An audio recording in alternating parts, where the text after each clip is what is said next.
A woman viciously attacked by two dogs. There was blood smeared almost 3 feet high on the walls. A groundbreaking case. I mean, you know, you just never knew what was going to come out next. Massive canines bred for violence. If a person can't control these two dangerous weapons, this is like a gun, it's like a bomb.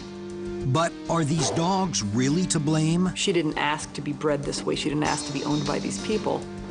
Or are their owners the culprits?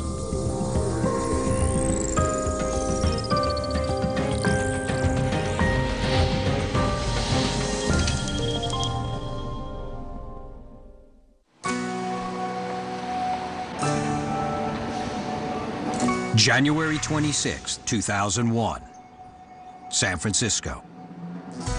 At 4 p.m., Police Captain Henry Hunter receives a phone call from police dispatch. They called me out to a crime scene in Pacific Heights. They informed me that a woman had been attacked by a dog.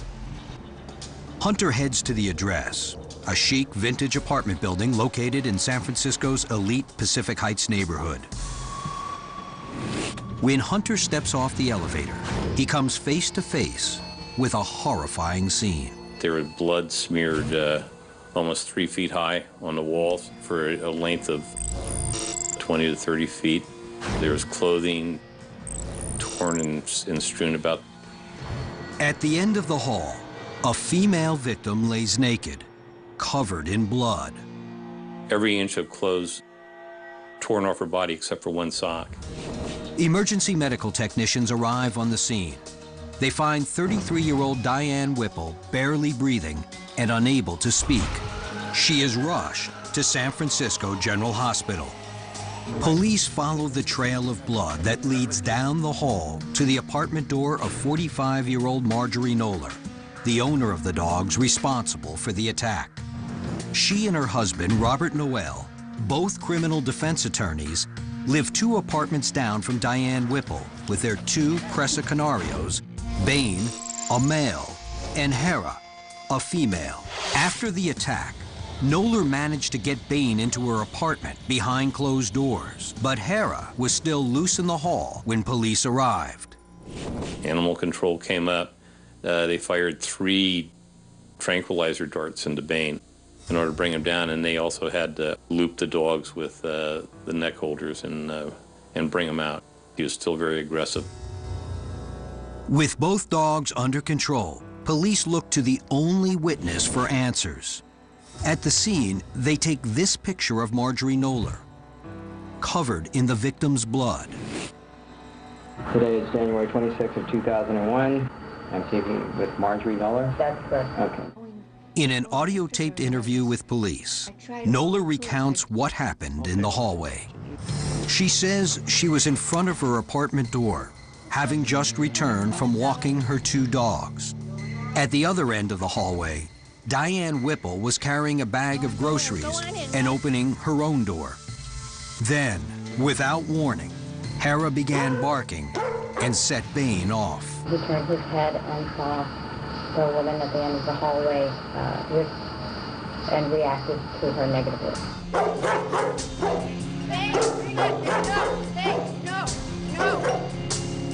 Knoller says she tried to hold the animal back with all her might, but lost control.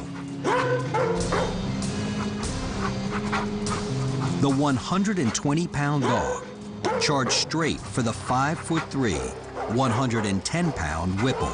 Mrs. Knoller told us that Bane jumped up and put its paws on either side of her shoulders. The dog on its hind legs was about the same height as Whipple. A neighbor heard Whipple's screams and called 911 immediately. 911, we have 2 dogs rampaging out in the hall. The elderly woman who lived across the hallway said she could hear people screaming for help. Please hurry. Don't dare open the door. These dogs are ferocious. Knoller tells police that she tried everything to stop her dog from attacking, even throwing her own body on top of Whipple's in an effort to get between her and the dog. Each time that she would move her body away from my body, he would remove his attack on her. The attack went on for nearly 10 minutes. When it was over, Diane Whipple lay motionless in the hallway, bleeding, barely breathing, with over 70 bites on her body. The police officers who arrived at the scene, they thought a monster was in the hallway. One of the dogs was still loose by itself with Diane in the hallway. No Marjorie Noller. After securing Bane, Noller never returned to the hallway and did not call 911. At San Francisco General, Diane Whipple enters surgery, barely clinging to life. Police leave the scene that night, satisfied with Marjorie Noller's version of events. When we talked to Mrs. Noller, she had told us that there had been no other incidents with the dogs, no prior, attacks or aggression on their part. But less than 24 hours later, a flood of disturbing phone calls to police will cast serious doubt on her story. San Francisco, 33-year-old Diane Whipple is brutally attacked by her neighbor's dogs in the hallway of her apartment building. Doctors try to save Whipple. But later that night, after an extensive 2-hour surgery, she dies at San Francisco General Hospital. Her death alarms the community. In a country of 300 million people with an estimated, 40 to 60 million dogs, fatal dog attacks are just fantastically rare. Mostly the people that get attacked by dogs are elderly people and young children. This makes the case highly unusual because Diane Whipple was in the best shape of her life and had even completed a marathon less than a week prior to the attack. Whipple, an athletic coach, had recently started a Division I women's lacrosse program at nearby St. Mary's College. Diane was a wonderful person. She truly had a passion for life. She had a passion for teaching young people. The San Francisco news media quickly jumps on the story. And during that time, there have been no complaints filed with animal control. People familiar with the dogs and their owners, Robert Noel and Marjorie Noller, begin contacting police. They started receiving phone calls about other incidents that had taken place with these dogs. But none of these complaints had ever been reported until now. Many of those interviewed by police say Noller and Noel were less than friendly. These were very nasty people, according to their neighbors, and very litigious people. The kind of neighbors that people love to hate. And yet neighbors were afraid of them, and they didn't confront them. Whipple herself had been bitten by these dogs before, but never reported it. Captain Hunter and his team begin to suspect this was more than just a freak accident. They wonder if these dog owners are responsible for Diane Whipple's death. Should they be charged with homicide? Police decide to take a closer look at the dogs involved in the attack. After animal control removed them from the building, Bane, the male, was immediately destroyed. Hera, the female, is kept alive for behavioral and physical tests as part of evidence should charges be brought against the dog's owners. She was trembling, and anything at all that we did resulted in her growling at us or lunging at us. I raised my arm, and she lunged. At a dangerous dog hearing on the case, Jean Donaldson, an animal behavioral specialist, is asked to testify and recommends that Hera be destroyed. Although she committed this heinous act, she didn't ask to be bred this way. She didn't ask to be owned by these people. There was no other possible outcome here. Hera is later euthanized by Animal Care and Control. Authorities begin to trace the history of these two dogs and how they came to be so violent. Marjorie Noller and Robert Noel are both criminal defense attorneys. Their main client base? Prison inmates. They didn't really do a lot of local work. They were traveling up and down the state, representing inmates. Authorities uncovered that the dog owners obtained Bane and Hera just 1 year earlier from one of their former clients, Paul Schneider, a 38-year-old convicted felon known as Cornfed. Schneider is a member of the Aryan Brotherhood prison gang and believed to be the leader of the group at the Pelican Bay State Prison in California, where he is serving a life sentence for attempted murder. The relationship between the two lawyers and their former client is somewhat unusual. They have recently adopted him as their son. For whatever reason, they really took an affinity with him, and they would visit him in custody. Authorities also learned that Schneider has been running an illegal operation from prison, raising and selling Presa Canarios as guard and attack dogs. He calls his business Dog of War. Things like that are usually prohibited inside the prison. You can't just run a business out of the prison. And Marjorie Noller and Robert Noel helped run this business. Presa Canarios are a rare breed originally from the Canary Islands. These massive creatures are typically bred to be guard dogs. Physically, they look very much like a mastiff. They are intended to not only look intimidating, but be intimidating. Although these dogs may appear frightening, Presa Canario breeder Tom Rodriguez says their behavior is a direct result of the way they are bred and raised. They're well-tempered dogs. If bred by, the right person, if the person's trying to encourage the dog to be aggressive, it'll end up being aggressive. This raises an important legal question. Did Noel and Noller know that their dogs were dangerous, even capable of killing? As rumors swirl of pending criminal charges, the couple immediately begins defending their pets and themselves to the public. In an impassioned 18-page letter faxed to the San Francisco District Attorney's Office, Noller and Noel point to other factors as cause for the deadly assault. No, Bain had never shown any signs of people aggression. The couple blames Whipple for provoking the attack by, among other claims, wearing a perfume containing pheromones. They campaigned to show that it wasn't their fault, it was Diane Whipple's fault. And they reacted as if they were lawyers, instead of reacting as if they were humans. Noller claims in a nationally televised interview that Whipple had ample time to get away. She was in her apartment. She could have just slammed the door shut. I would have. Paula Fava Corcoran, the paramedic who treated Marjorie on the day of the attack, sees the couple on the evening news. Noller told Paula a different story than the one she was telling now. I asked Marjorie, did she, the victim, Diane Whipple, do anything to provoke this attack by the dogs? And Marjorie answered no, just a simple, quiet no. No. When Paula hears Marjorie's altered version of the events, she makes a call to the DA's office.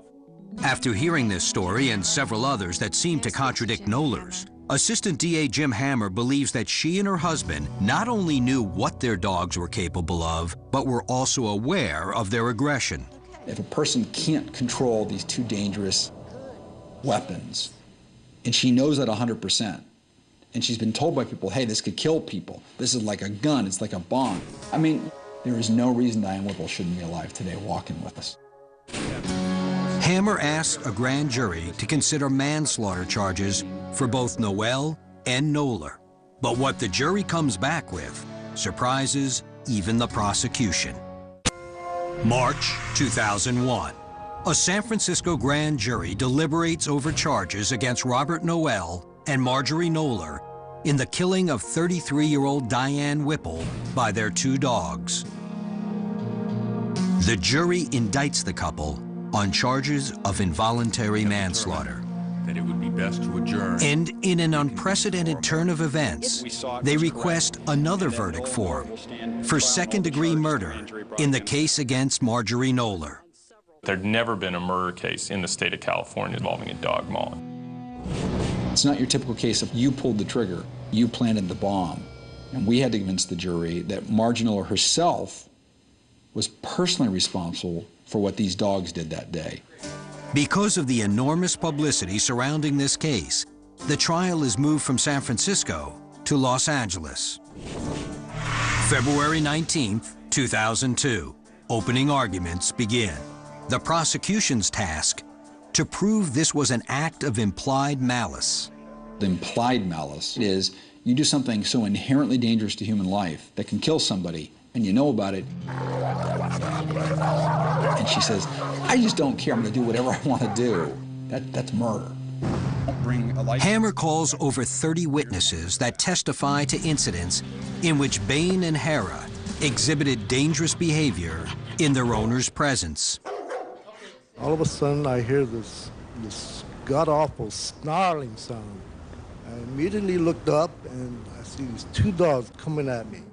And not just once or twice or five, but finally over 30 different incidents where these dogs had lunged at a small boy, at a pregnant woman's stomach. The defendant saw it happen, and they just didn't care. The prosecution also outlines the couple's connection to the Aryan Brotherhood member that gave them the dogs. They called it dog of war. That gives you a pretty good insight into what kind of dog they wanted. They intentionally sought to get aggressive dogs, guard dogs. How they had a book talking about how dogs could be as dangerous as a hand grenade or as a loaded weapon. And again, bragging about these incidents. These dogs are fighting dogs, some of the most fearsome creatures known, bred to take down large animals. These dogs first began living with a woman who started a pen pal relationship with Schneider while he was in prison. From his jail cell, he convinced her to raise his dogs for the operation. In time, she came to fear the animals and felt prisoner in her own home. The dogs originated with this woman. She loved or wanted one of the inmates to love her, so she was in this situation where she was, captive of the dogs. She talked about how at one time one of the dogs would literally slam its body up to the side of her trailer while she was inside petrified, and that the dogs were attacking everything. The woman couldn't afford to properly feed the dogs anymore. So Schneider entrusted his lawyers to take the two dogs in from their original home, one with a large yard, and raise them in their one-bedroom apartment in the city. Noel and Noller were glad to do it, even knowing the risks involved. The vet up north who said, please don't bring them into a city. These dogs are wild, they're untrained. Other people said, put a muzzle on the dog. For the price of a muzzle, Diane Whipple's alive with us today. But you can't have warrior dogs, can you, if they wear muzzles? And they wanted warrior dogs. Dr. Randall Lockwood, an expert on dog behavior, agrees. The dog's past is an indication of their aggressive actions. They need to be told no from the time they're puppies. They need to know what they can and cannot be allowed to do, what they can and cannot show aggression to. And that is part of the early socialization and training. And in looking at the background of Bain and Hara, it was apparent even from their earliest history, these dogs were unmanageable, were killing livestock, were killing other family pets, and were uncontrollable even from their early puppyhood. But defense attorney Nedra Ruiz and her team tell of a kinder, much gentler side of the dogs. She had never been in a situation where both dogs were not being obedient. They remind the jury that there had never been any incidents reported about these dogs. On March 11th, the defense calls their last witness, Marjorie Noller. For 3 days, Noller tells her version of what happened on the day Diane Whipple died. Noller's testimony covers a range of emotions as she recounts that she threw herself on top of Whipple to protect her. It's like there were two Marjorie Nollers. There were times in which she would become very emotional, but when she was cross-examined by the prosecutor, she seemed very matter-of-fact about it. In his closing argument, prosecutor Jim Hammer puts together the entire picture for the jury. It wasn't just anyone, it was an Aryan Brotherhood member. It wasn't poodles or golden retrievers, it was these huge, potentially very violent dogs. When you put it all together, there's just no doubt about what they wanted. They wanted that feeling of power. After 4 weeks of testimony, both sides rest their cases. Robert Noel never takes the stand. It's now up to a jury to decide, was this just a tragic accident, or is this dog owner responsible for murder. After 2 days of deliberation, the jury returns with their verdict. Robert Noel and Marjorie Knoller are both found guilty of involuntary manslaughter. And then, we, the jury, in the above entitled action, find the defendant, Marjorie Knoller, guilty of the crime of murder in the second degree in violation of Section 1. It's been very hard. Diane Whipple's family and friends are satisfied with the headline-making verdict. But 3 months later, the unlikely happens. Marjorie Knoller's second-degree murder conviction is overturned.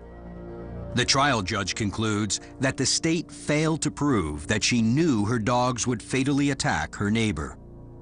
The couple are both sentenced to 4 years in prison and are later released early on parole. One of the terms of their early release is that they cannot own dogs. As a result of this notorious case, the stereotype of the Presa Canario breed as killer dogs has been confirmed in the minds of many. But breeder Tom Rodriguez disagrees. Presa Canarios are not actually just aggressive dogs by nature. Any breed, as well as the Presa Canarios, are most likely made to be that way. Rodriguez says owners have the choice to teach their dogs how to behave. We all play a big role in the outcome of the dog. The owner, the breeder, and the trainer. In this case, you could perhaps characterize Bain and Hera as the victims of repeated acts of negligence. They were instruments of a crime. They were weapons, but they're also living things. And their victimization started probably from the moment they were born. As a result of the Diane Whipple case, the California Penal Code now states that anyone knowingly having custody of a dangerous animal can be prosecuted, not just its owner. You own a big animal, you own a big responsibility. If you can't control them, then you can't have the animal. It is a tragedy, but it's a tragedy that was easily preventable.